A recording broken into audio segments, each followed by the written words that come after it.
एके गावात अमित नावाचा एक गोड मुलगा राहायचा. त्याला रंगवायला खूप आवडायचं, पण त्याच्याकडे एकच खडू होता, तोही छोटासा. तरीही तो रोज नवनवीन चित्र काढायचा. एके दिवशी शाळेतून घरी जाताना त्याला झाडाखाली एक चमकदार हिरवी पाटी दिसली. पाटीवर छोट्या अक्षरात लिहिलं होतं, माझ्यावर जे चित्र काढशील ते खरं होईल.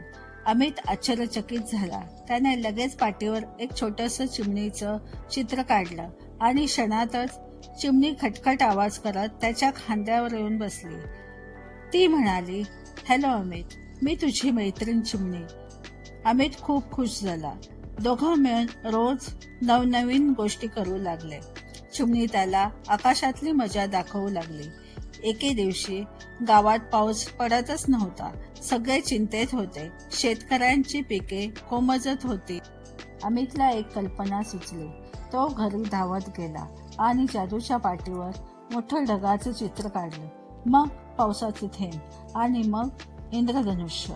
क्षणात ढग जमले, वारा वाहू लागला आणि थेंब थेंब पाऊस सुरू झाला.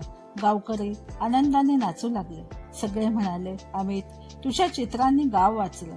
पण त्या रात्री चिमणी म्हणाली, अमित, जादूची पाटी चांगली आहे, पण खरी जादू तुझ्या मनातल्या चांगुलपणातच आहे.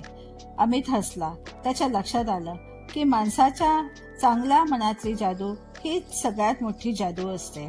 आणि त्या दिवसापासून अमित आणि चिमणी दोघेही गावातील सर्वांना मदत करू लागले. यावरून काय शिकायला मिळतं? चांगुलपणा आणि कल्पनाशक्ती हेच जगातील खरी जादू आहे.